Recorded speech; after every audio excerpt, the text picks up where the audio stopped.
반갑습니다. 오늘은 한 바리새인과 한 여자라는 제목으로 말씀을 준비했습니다.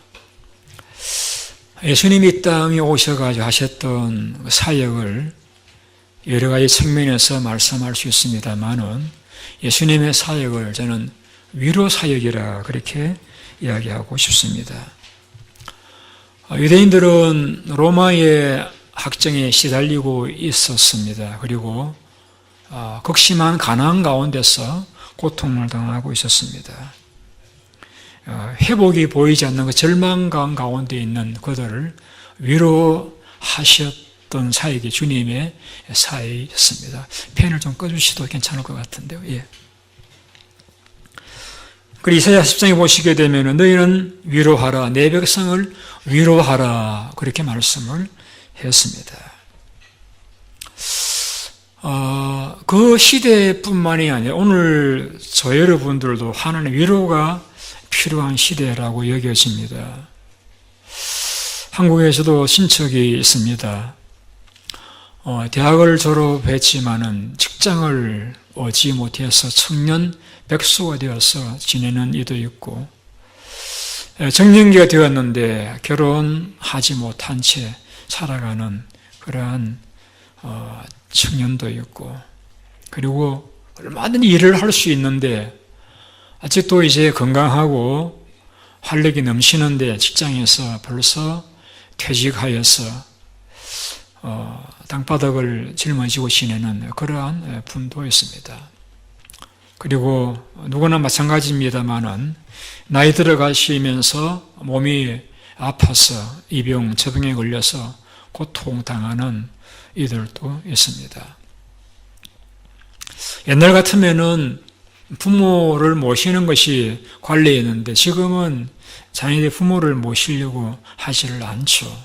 그러다 보니까 나이 들어서 휴지를 주고 폐지를 주어서 생활하려고 하다 보니까 어렵습니다. 그래서 사회로부터 냉대를 받고 자식으로부터 버림을 당하여서 자살하는 불쌍한 노인 부모님들이 굉장히 많다는 뉴스를 접하게 되었습니다. 학교에 다니는 아이들도 학교에서 공부하는 것이 끝나면 좋겠는데 다른 학생들이 다 학원을 다니니까 불가피하게 학원을 나가서 또 공부를 하다 보면은 밤 11시가 넘어야 집에 들어가는 그런 공부에 시들리는 청년 아이들을 보게 되었습니다. 그래서 점점 부자는 더 잘 살고 가난한 사람은 점점 더 어려워지는 그러한 한국의 사정을 보면서 참 주의 위로가 필요하지 않나라는 생각을 떨쳐버릴 수가 없습니다. 오늘 본문에는 주님의 위로를 받은 한 여자에 대한 이야기가 기록이 되어져 있습니다. 그 여자를 성경은 동네의 죄인인 한 여자라고 말씀하고 있습니다. 예수님이 한 그 바리새인의 초청을 받아서 식사를 하러 갔습니다. 유대인들은 식사를 테이블 위에 사기도 하지만은 이제 가난한 집들은 이렇게 바닥에 옆으로 이제 발을 발베개 한 채 기대은 채로 밥을 먹기도 하죠. 식사를 빵족을 먹습니다. 그런데 한 여인이 초대하지 않은 여인이 예수님의 발치에 와서 서서 눈물을 흘리는데 그 눈물이 얼마나 많은지 예수님 발을 적시할 정도로 많은 눈물을 흘렸습니다. 그리고서는 앉아서 그 여자의 참 아름다움의 상징인 그 머릿결로 예수님 발을 닦고서는 향유를 그 발에 부었습니다. 그것을 본 바리새인이 속으로 혼자 중얼거리기를 예수님이 선지자라고 하면은 저 여자가 얼마나 부정한 여자인 줄 알았을 터인데 왜 부정한 여인이 와서 이렇게 발을 만지고 입을 맞추고 하는 것을 그냥 두는가? 예수님을 좀 이상하신 분으로 오해하는 생각을 가졌습니다. 우리의 생각을 아시는 주님께서 그 시몬에게 시몬아 내가 너에게 이를 말이 있다. 예, 말씀하십시오. 어떤 마을에 돈을 빌려주고 이자를 받는 사람이 있는데 두 사람이 와서 돈을 빌려갔다. 한 사람은 500데나리온을 빌려갔고 데나리온은 하루 일꾼의 품삯이죠.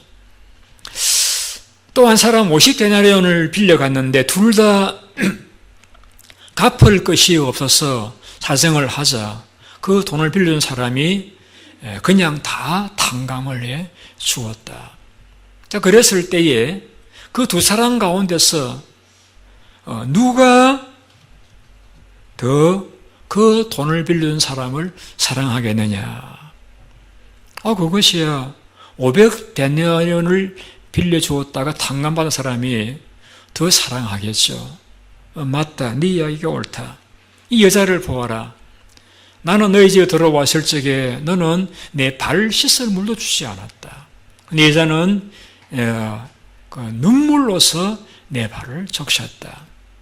너는 나를 선지자로 여기면서 선생님에 부르면서 나를 초대했지만은 내게 입도 허거도 해주지 않았다. 그러나 이 여자는 끊임없이 내 발에 입을 맞추고 있다. 너는 귀한 손님이 오면 머리에 붓는 감람류도 붓지 않았지만 여자는 끊임없이 내게 향유를 부어주었다. 왜 그런 줄 아느냐? 이 여자가 극절한 이 사랑을 보이는 것은 그의 많은 죄가 사함을 받았기 때문이다. 적게 용서받은 사람은 적게 사랑한다. 그 말씀은 이 여자는 많은 죄를 용서받았기 때문에 이토록 극전의 사랑을 보인다는 말씀을 주셨습니다. 그리고는 그 여자를 향해서 말씀하시기를 여자야 내 죄가 사하여졌느니라.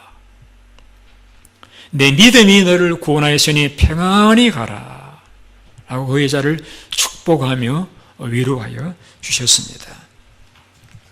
저는 이 본문을 읽으면서 한 가지 가졌던 질문은 무엇이냐면은 일반적으로 바리새인들은 하루에 3차례 기도하고 일주일에 2번씩 금식하고 소득의 11조를 바치는 경건한 사람들인데 왜 그는 주님 앞에 구원과 사죄의 은총, 평강을 선물로 받지 못하였고 오히려 그 부정한 여인이 그런 은혜를 입었을까 하는 것입니다. 첫째 그 이유는 바리새인은 자신이 죄인인 줄을 알지를 못했습니다.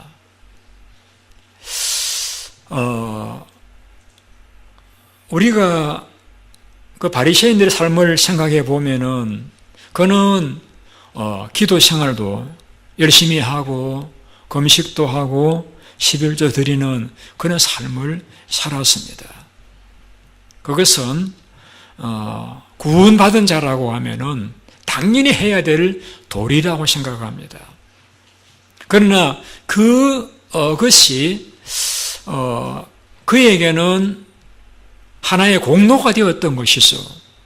그래서 그 부정한 여인과 자기와 비교해 보면서 나는 50데나리온의 빚진 자에 해당한다고 생각을 하였기 때문에 나는 깨끗하다고 생각하였기 때문에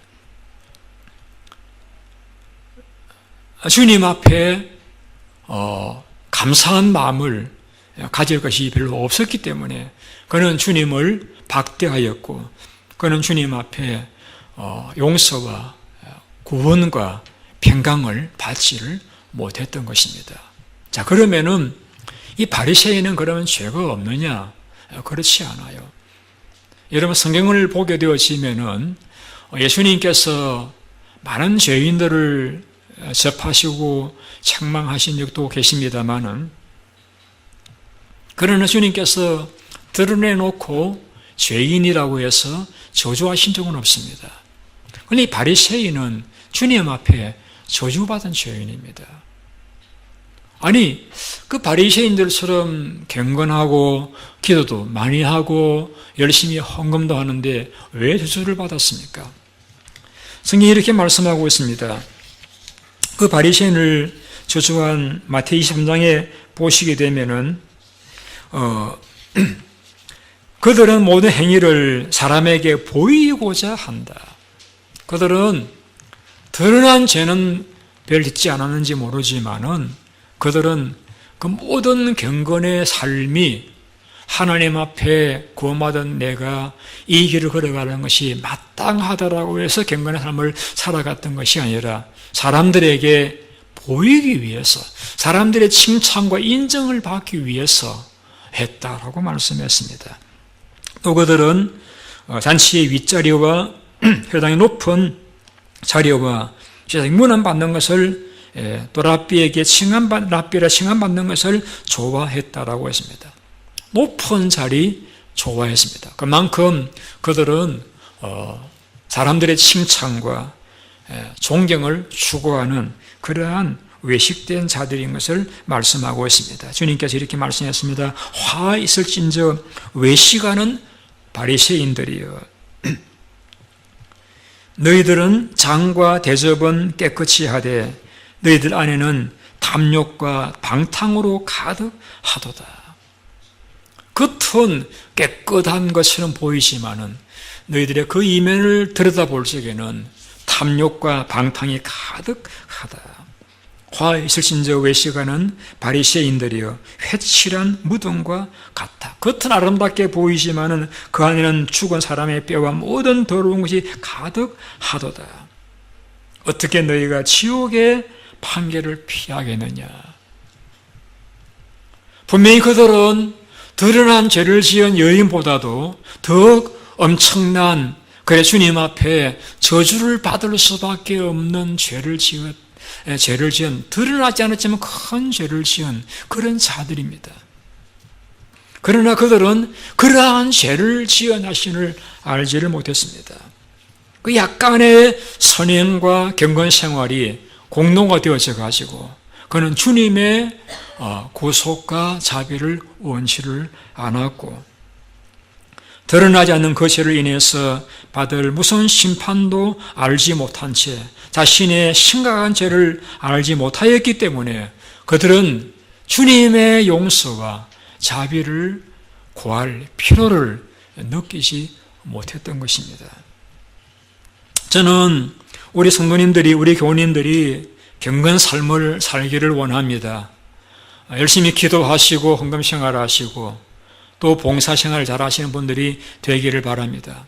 그러나 그렇다고 해서 그것이 공로가 되어져 가지고 주님의 구원과 용서를 구할 필요까지도 느끼지 못한다라고 하면은 주님 앞에 내 속에 있는 죄성을 바라보고 단식하지 못하는 그러한 자가 되기는 저는 원치 않습니다.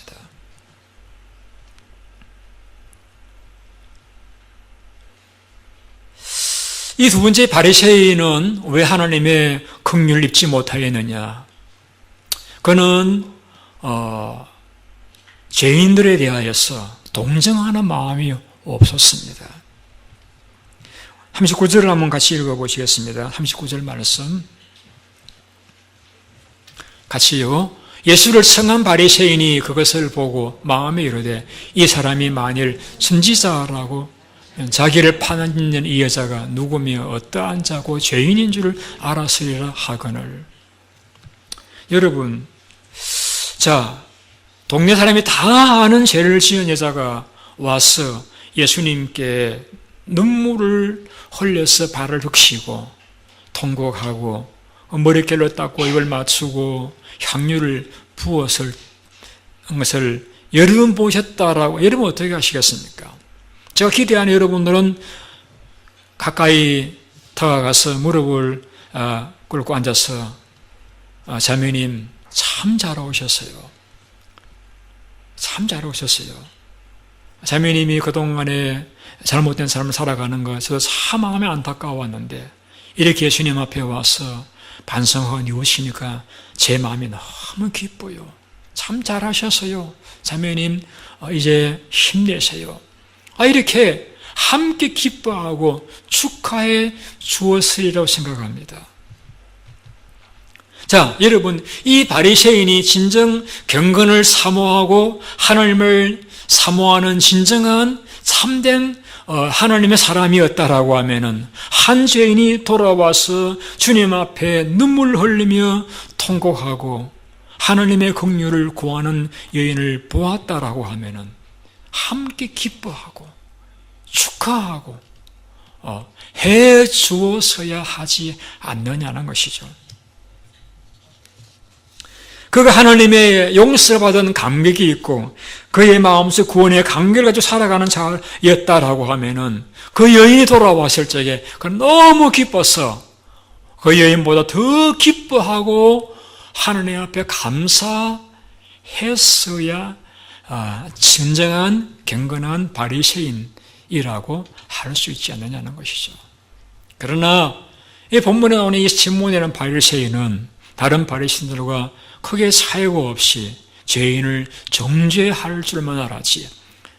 그가 하나님 자리에 앉아서 예수님까지라도 정죄하고 업신여기고 발 씻을 물도 커녕 기름도 붓지도 않고 인소도 제대로 하지 않는 무례를 범하는 그러한 죄를 짓는 아주 나쁜 사람인 것을 보게 되어지는 것입니다. 자, 그런 반면에 이 여자는 주님의 은혜를 받았습니다. 죄 용서함을 받았습니다. 그리고 믿음대로 될지어다고 구원의 선물을 받았습니다. 그리고 평안히 가라고 하는 평강의 선물까지 받았습니다. 자, 온 동네가 다 아는 부정한 여인이었음에도 불구하고 그가 사제의 은총과 구원의 축복과 평강을 선물로 받은 까닭이 무엇입니까? 그는 자기의 죄를 알았습니다. 내가 하나님 앞에 얼마나 큰 죄인인가를 알았습니다. 여러분, 우리가 신앙생활을 하면서 은혜를 받았다라고 말하는 때가 있죠. 예를 들면은 성령의 임재를 통해서 방언을 한다든지 혹은 또 은사를 받는다든지 혹은 병이 낫는다든지 자녀가 잘 된다든지 이런 일들을 만나면은 참 내가 은혜를 받았습니다. 혹은 말씀을 들으면서 감동을 받았다든지 이런 경우에 은혜를 받았습니다라고 표현합니다. 여러분, 가장 큰 은혜는 내가 죄인인 것을 바로 아는 거예요. 은혜입니다. 내가 죄인인 것을 아는 은혜. 내가 죄인인 걸 아는 사람은 하나님 앞에서 늘 감격으로 살아갑니다. 하나님께서 나를 구원해 주셨다. 나를 받아 주셨다. 나를 용서해 주셨다. 그 감격으로 기쁨으로 살아가는 삶을 살게 되어지는 것입니다. 여러분, 세상에는 자기를 의인이라고 생각하는 죄인들이 많이 있습니다. 그러나 자신을 죄인이라고 여기기 때문에 오히려 하나님의 긍휼과 자비를 입는 분들도 많이 계십니다. 그들에게는 은혜가 있습니다. 그들에게는 애통이 있습니다. 그들에게는 가난한 마음이 있습니다. 그래서 하나님 나라를 경험하게 되었습니다. 예수님의 고난이 그에게는 감격이고 예수님의 오심이 너무나 기쁜 일이고 예수님의 은총이 그들에게는 축복이라고 여길 수밖에 없는 그래서 주님을 생각하면 눈물이 나고 주님의 은혜를 생각하면 감사가 넘쳐나는 그런 삶을 살아가기 때문에 그들의 삶에는 행복이 있고 찬송이 있고 날마다 하나님 앞에 어쩌면 더 충성할까 하는 그러한 삶을 살아가게 되어지는 것입니다. 이 여인이 왜 주님께 와서 눈물로 발을 적셨을까요? 왜 여인의 그 아름다운 상징인 그 머릿결로 발을 닦았을까요? 왜 그 귀한 향유를 부었을까요? 주님이 너무 고마웠던 거예요. 주님 너무 감사합니다. 왜 주님을 그렇게 고마워했을까요? 그는 아마도 그가 예수님의 설교를 들었던 것 같아요. 평지 설교를 통하여서 내가 의인을 부르러 온 것이 아니라 죄인을 불러 회개시키러 왔노라 말씀을 그가 들었던 것 같아요. 주님은 죄인을 부르러 오셨구나. 사람들은 죄인이라고 다 무시하고 멸시하고 박대하고 외면하고 없이 여기는데 주님은 우리나 같은 죄인을 부르러 오셨구나. 주님께서 레위 집에 초대를 받아서 그 마텔 레위와 함께 산실에 배설했을 적에 사람들이 이렇게 말했습니다. 예수님을 죄인의 친구라고 했습니다. 예수님은 우리 죄인들의 친구가 되신 분이시구나. 주님은 이렇게 설교했습니다. 너희 가난한 자는 복이 있나니 하나님 나라가 너희일 것이며.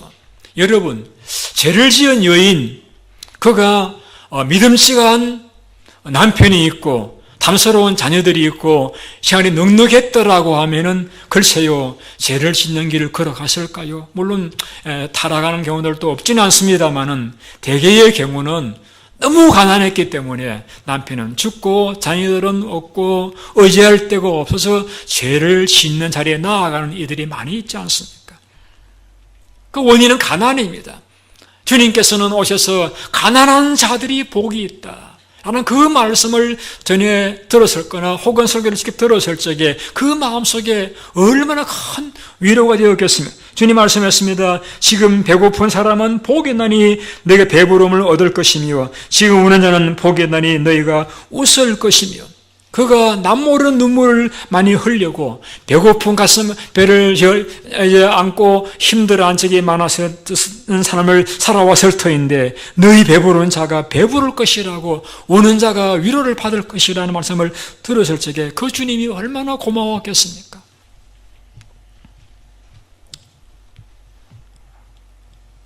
그는 그 고마운 마음을 가지고 주님 앞에 나와서 주님께서 자기 같은 죄인을 위해서 오셨다는 말씀을 기억하면서 그는 감격에 눈물을 흘렸던 것입니다. 얼마나 눈물을 흘리셨기에 그 눈물이 예수님의 발을 적실 정도였겠습니까? 여러분, 예수님께서 그 여자를 축복하셨던 것은 그가 예수님께 와서 눈물을 흘리고 향유를 붓고 머리카락을 발을 닦았기 때문은 아닙니다.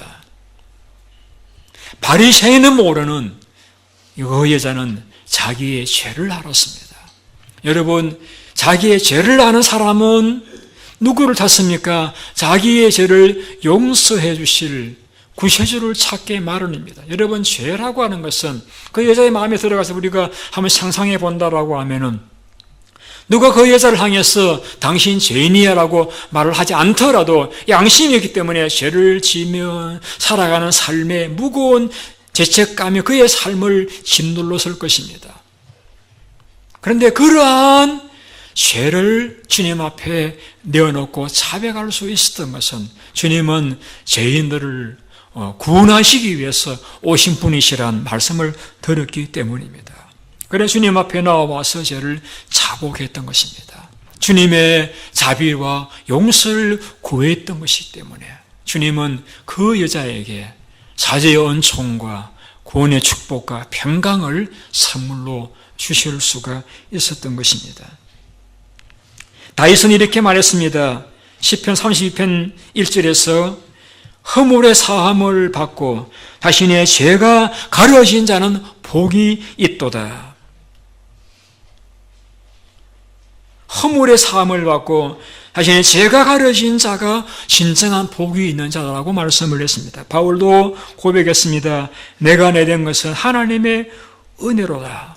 내가 자랑할 것은 십자가 외에는 자랑할 것이 없다. 주님의 십자가, 주님의 그 은혜 외에는 내가 자랑스럽게 생각할 일이 없다라고 고백을 했습니다. 주님은 우리의 허물 때문에 찔리셨고 우리의 죄악 때문에 상하셨습니다. 우리는 그 주님의 은혜를 생각하면서 살아가다 보면은 주님 앞에 아까울 것도 없고 주님 앞에 드려도 더 드리고 싶은 것이 그 속의 은혜를 깨달은 구원의 감격이 있는 저 여러분들의 자연스러운 심사라고 생각을 합니다. 아마도 그 여인이 향유를 깨어서 주님 발에 부었습니다마는 그는 그것이 전혀 아깝지가 않았을 것입니다. 향유가 2개였으면 2개 다 깨어 들었을 것이고 3개 있었다라고 하면 3개를 깨어 들었을 것이라고 생각을 합니다. 여러분, 우리가 예수님을 믿는다라고 하는 것은 예수님을 믿음으로 말미암아 우리에게 죄의 용서와 구원의 은혜가 임하기 때문입니다. 바리새인들은 경건하게 살았습니다. 그러나 그 약간의 경건이 자기의 의가 되어가지고 그들은 그리스도를 의지할 필요를 느끼지를 못했던 것입니다. 여러분의 충성과 봉사가 여러분의 다른 사람과 비교해 볼 적에 좀 더 나은 경건 생활이 주님의 사죄 은총을 구하러 나아가지 못하게 만드신다라고 하면은 여러분, 그 경건은 여러분에게 축복이라고 이야기할 수가 없을 것입니다. 바리새인들은 자신들의 경건이 마치 구원을 가져다 준 것처럼 자신의 의를 의지하였고 주님의 필요를 느끼지 못하였기 때문에 주님을 업신여겼고 종국에는 십자가에 못 박는 자들이 되어져 버리고 말았습니다. 우리가 왜 경건하게 살려고 노력합니까? 주께서 어떠한 희생을 통해서 우리를 구원해 주신다는 것을 알기 때문입니다. 주님이 어떠한 사랑을 우리에게 베풀어 주셨다는 것을 알기 때문입니다. 그래서 우리는 주님 앞에 드려도 충성해도 그것은 전혀 자랑거리가 될 수 없고 주님 앞에 늘 죄송하고 감사한 마음밖에 없는 것입니다. 그 죄인인 여자는 자신에게 의가 없다는 것을 알았기 때문에 그는 자신의 구원을 위해서 자신의 의를 의지 않았습니다. 주님 앞에 엎드려서 주님의 구원과 자비를 사모하였고 주님으로부터 구원과 용서를 받았고 하나님 자비를 힘입었고 그는 주님으로부터 평강의 선물을 받았습니다. 오늘 이 이야기에서 마지막으로 표현된 말씀은 의사에게 하신 말씀입니다. 평안히 가라, 평안히 가라. 유대인들 말로 표현하면 샬롬, 평안이 있기를 바란다. 여러분, 이 여자가 주님 앞에 와서 재용상을 받았습니다. 주님의 인정을 받았습니다. 구원의 복을 받았습니다. 그렇다고 해서 그의 삶의 변화는 없습니다. 여전히 그를 질시하는 사람들 있고 여전히 사람들 관계는 불편 관계이고 그는 생활하기가 어려운 동일한 어려움의 상황은 전혀 변하지를 않았습니다. 그러나 이 평강의 선물, 그 평강의 선물, 어떤 환경에서도 살아갈 수 있는 그 평강의 복을 그는 받았습니다. 그 평강을 가지고 그는 남은 생애를 찬송하면서 감사하면서 살아갈 수가 있었을 것입니다. 오늘 저는 주보에 이런 스토리의 글을 실었습니다. 실제 있었던 이야기입니다. 어느 병원에서 산모가 해산을 했는데 쌍둥이가 태어났습니다. 그런데 그 아이들은 기간이 되기 전에 태어난 조산한 아이들이어서 인큐베이터에 넣어서 기르게 되었습니다. 그런데 인큐베이터에 들어갔던 둘째 태어난 그 쌍둥이의 동생이 점점 죽어가는 것입니다. 검사를 해보니까 심장이 문제가 있어가지고 죽어가고 있습니다. 아무리 방안을 모색해봐도 살릴 길이 없었습니다. 그래서 간호원이 선생님, 양 죽을 아이인데 그 쌍둥이 형이 있는 인큐베이터에 함께 넣어서 있게 하면 어떻겠습니까? 그래서 그 죽어가는 동생 쌍둥이를 그 형이 있는 인큐베이터에 함께 넣었습니다. 그랬더니 그 형 쌍둥이가 그 동생을 목을 깨어났습니다. 놀라운 것은 하루가 지나자 그 동생이 정상으로 회복이 되어졌다라고 합니다. 분별력이 없는 것 같은 그러한 조사나이지만은 그 영이 동생으로 사랑으로 포옹해 줄 적에 놀라운 치유력이 발생되었다는 사실을 보게 되어졌다는 사실입니다. 제가 오늘 동영상 틀어주시겠습니까? 제가 동영상을 준비했는데요. 서울에서 우리 둘째가 아이니가 둘째를 보았는데 한번 틀어보십시오.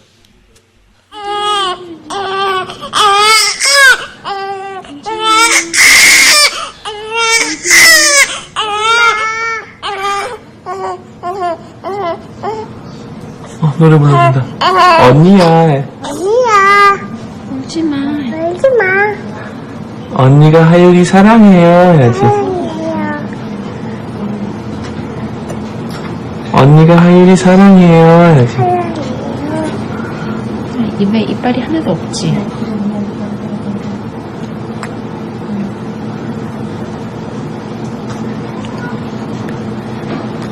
눈 떴다.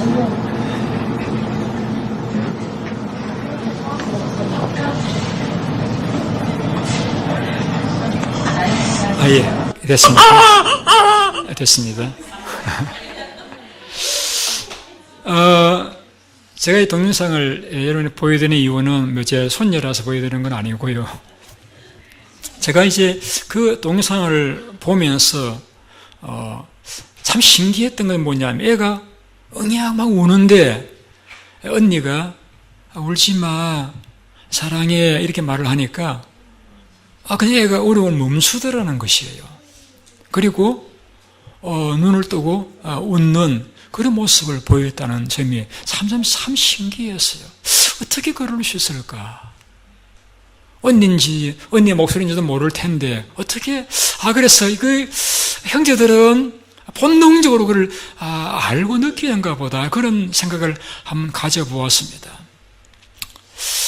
여러분 우리 교회가 이곳에 있으면서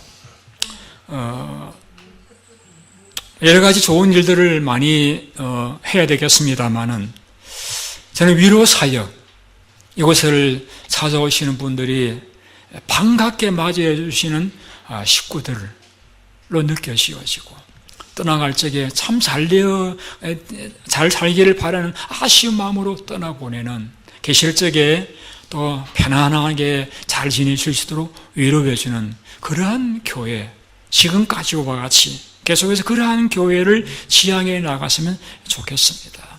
그래서 세상에는 상처받고 외롭고 고통스러운 많은 분들이 있는데 우리가 주님의 긍휼 입은 자들이라고 하면은 이제 우리도 주님처럼 다른 사람들을 동정하고 불쌍하게 여기고 바로 서면은 기뻐해주고 잘 살아가면은 기뻐해주고 축하해주는 그런 교회, 그런 삶을 살아가신다라고 하면은 그러한 삶이 참으로 주님의 희생의 의미를 아는 자, 또 그런 삶이 주님 우리를 구원해 주신 그 기대를 저버리지 않는 그런 삶이라고 여겨지는 것입니다.